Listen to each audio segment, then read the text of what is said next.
Hello students, I am Iti and welcome to my channel, that is Iti Puri Sharma. In the last class we have discussed about the infrastructure on the eve of independence. On today's class we are going to study about the positive contribution of British rule.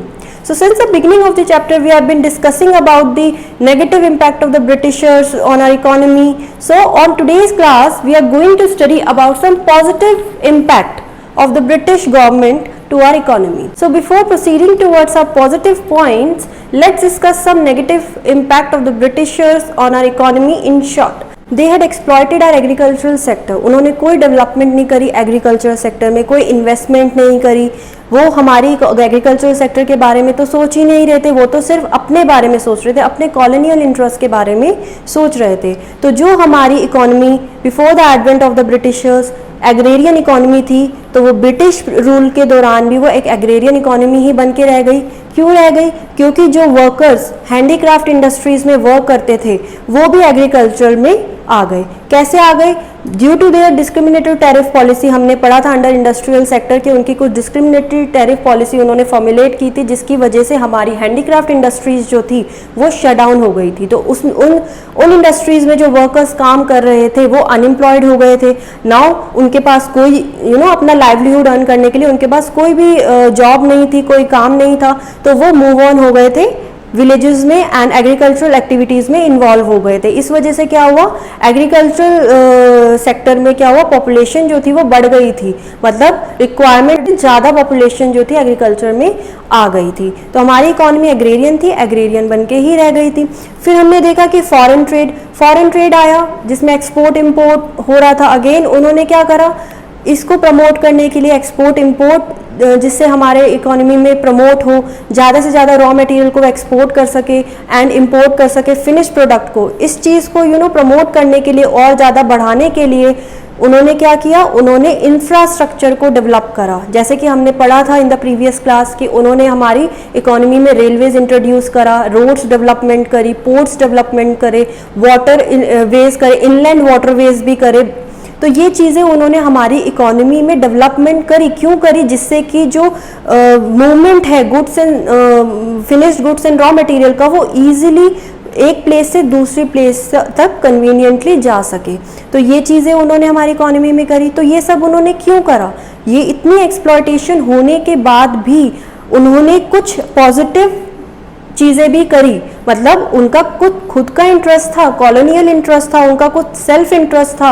क्या? क्योंकि वो Indian economy की तो development चाहते ही नहीं थे, वो तो अपनी home country that is Britain की डेवलपमेंट को चाहते थे, वहाँ इंडस्ट्रियलाइजेशन करना चाहते थे.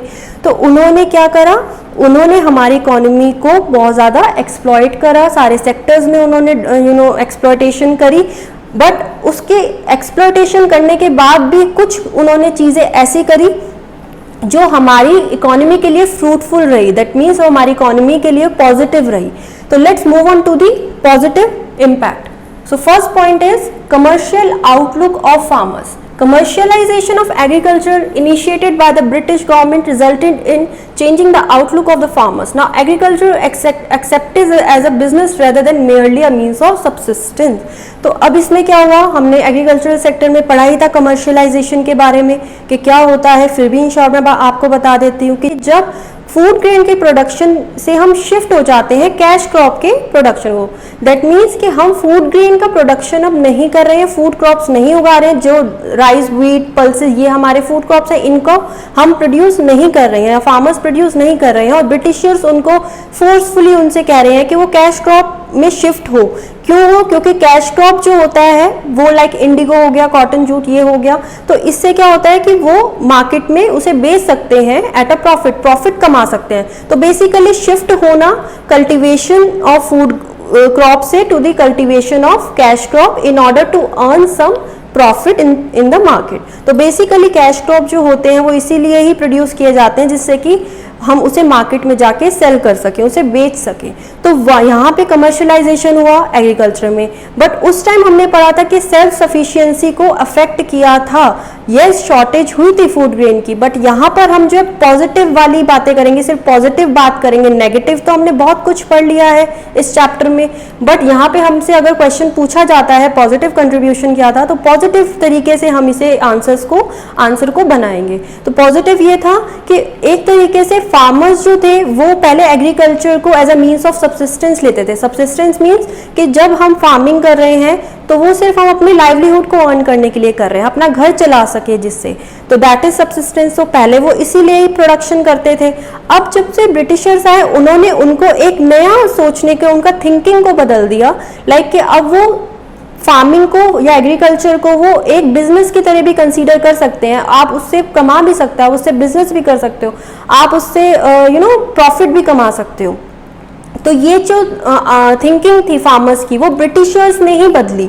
और अगर हम आज की बात करें तो आज हम फूड क्रॉप्स भी उगा रहे हैं, प्रोड्यूस कर रहे हैं, एंड कैश क्रॉप भी प्रोड्यूस कर रहे हैं। दैट मीन्स कि हम सेल्फ सफिशिएंट हैं अपनी इकोनॉमी में। हमें कैश क्रॉप के लिए, अगर ब्रिटिशर्स ना आते तो हम कैश क्रॉप का प्रोड्यूस नहीं करते। फिर क्या होता, हमें कैश क्रॉप के लिए डिपेंड रहना पड़ता दूसरी कंट्रीज पे, वहां से इंपोर्ट करना पड़ता। तो ब्रिटिशर्स आए, भले ही उसमें हमें बहुत ज़्यादा उस टाइम हमें बहुत ज़्यादा नुकसान हुआ था, शॉर्टेज हुई थी फूड ग्रेन्स की, बट स्टिल अगर हम आज की बात करें, एट प्रेजेंट की बात करें, तो हमारी इकोनॉमी अब जो है वो सेल्फ सफिशिएंट है in case of food crops and cash crop. हम किसी और कंट्री पे डिपेंडेंट नहीं है। तो ये था हमारा कमर्शियल आउटलुक ऑफ फार्मर्स, जिसमें उनका फार्मर्स का ही एक जो थिंकिंग प्रोसेस था उन्होंने बदल दिया था। Now next point is better means of transportation. हमने पढ़ा in the previous class under infrastructure के इन ट्रांसपोर्टेशन उन्होंने करा हमारी इकोनॉमी में। यस उन्होंने करा। अभी हमने ये डिस्कस करा कि क्यों करा अच्छा ट्रांसपोर्टेशन, जिससे कि वो जो है अपना कॉलोनियल इंटरेस्ट, अपना सेल्फ इंटरेस्ट जो है उसको फुलफिल कर सके, जिससे कि वो ज़्यादा से ज़्यादा एक्सपोर्ट कर सके रॉ मटेरियल को एंड इंपोर्ट कर सके फिनिश प्रोडक्ट्स को ब्रिटेन से, जिससे कि वो अपनी मार्केट जो है इंडियन इकोनॉमी में बढ़ा सके। तो ये उनका मेन मोटिव था, जिससे कि वो ट्रांसपोर्टेशन फैसिलिटीज उन्होंने डेवलप करी। लाइक हमने पढ़ा था इन द प्रीवियस क्लास के, उससे क्या हुआ था, रेलवेज आई थी, रेलवेज उन्होंने इंट्रोड्यूस करी थी। तो वो जो एक चीज़ हमें देकर गए इंडिया में, जो हम आज भी उस चीज़ का बेनिफिट ले रहे हैं रेलवेज का ही क्यों, अब तो यहाँ पे मेट्रोज आ गई हैं। तो उन्होंने हमारी थिंकिंग, हमारी जो है रेलवे से आगे भी बढ़ाई, हम मेट्रोज पर आ गए हैं। हम मेट्रोज का यूज़ करते हैं, लाइक इन दिल्ली हम यूज़ करते हैं उसका। तो ये चीज़ें आई हमारी इकोनॉमी में, उन्होंने हमें सोचने दिया कि हम आगे फर्दर कैसे डेवलपमेंट करें अपनी इकोनॉमी का। तो वो थे, तो हमारी इकोनॉमी में रेलवेज आई। ठीक है, तो रेलवेज और रोड वो लेकर आए थे, उनका खुद का सेल्फ इंटरेस्ट था, बट कहीं ना कहीं आज हम उसका फायदा ले रहे हैं, उससे हम बेनिफिट ले रहे हैं। तो ये था better means of transportation. Development of roads and railways provided cheap and rapid transport. That means कि पहले जो लोग होते थे वो सोचते थे, डरते थे एक स्टेट से दूसरे स्टेट में जाने के लिए, अरे बहुत ज़्यादा टाइम लग जाएगा, तो ये चीज़ें होती थी। तो अब क्या हुआ, इसके आने से क्या हुआ, ब्रिटिशर्स ने जब ये लेकर आए, इनकी डेवलपमेंट करी, तो ये चीज़ें हुई कि अब लोग जो है ईजिली मूव ऑन कर सकते हैं एक स्टेट से दूसरी स्टेट्स में। ठीक है, and cheap and rapid transport system and open up new opportunities of economic and social growth. Now move on to the next point, that is check on famines. Famines क्या होता है, like हमने ये previously भी discuss किया है इसके बारे में। famines जैसे किसी एरिया में जो है ड्रॉट आ जाता है या फ्लड आ जाता है, तो क्या हो जाता है, जो बेसिक हमारी अमेनिटीज़ होती हैं, फूड क्रॉप्स होते हैं, उसकी शॉर्टेज हो जाती है। ठीक है, उस एरिया में, या कोई फ्लड आ गया, रेनफॉल आ गई बहुत ज़्यादा, तो वहाँ का जो हार्वेस्ट होता है, जो फसल होती है वो ख़राब हो जाती है, या बारिश ना आने की वजह से क्या होता है, फसल या हार्वेस्ट ख़राब हो जाता है। तो उससे क्या होता है, हमारे जो लोग वहाँ रहते हैं उस एरिया में, वहाँ पे फूड क्रॉप्स अवेलेबिलिटी नहीं होती। तो इस वजह से क्या होता है, स्टारवेशन की प्रॉब्लम हो जाती है, लोग भूखे रहकर जो है मर जाते हैं। तो उस चीज़ को कंट्रोल करने के लिए उन्होंने हमने पहले पढ़ा था कि ट्रांसपोर्टेशन लेकर आए, तो ट्रांसपोर्टेशन का फायदा कहाँ हुआ, जहाँ पे फेमाइंस आते थे, जहाँ पे जो है फूड ग्रेन्स की कमी हो जाती थी, शॉर्टेज हो जाती थी, तो उन एरियाज में क्या होता था, रेलवेज के थ्रू और रोड्स के थ्रू क्या होता था, उन एरियाज में फूड क्रॉप्स को अवेलेबिलिटी कराई जाती थी, जिससे कि फेमाइंस से जो प्रॉब्लम्स हो रही हैं, लोग मर रहे हैं, वो प्रॉब्लम्स ना हो। तो जब पहले रोड्स एंड रेलवेज नहीं थी तो उससे क्या होता था, फेमाइंस आते थे, लोग इतने मर जाते थे, पता ही नहीं होता था कि ऐसा हो गया, क्योंकि कोई कोई फैसिलिटी नहीं थी कि वहां तक पहुंचाया जाए। अब रेलवेज भी आ गई, रोड्स भी आ गए, तो अब इजीली हम सामान को from one place to another ले जा सकते हैं। तो ये चीजें हुई हमारे ट्रांसपोर्टेशन से। तो ट्रांसपोर्टेशन का इम्पैक्ट किस पे पड़ा, फेमाइंस पे पड़ा।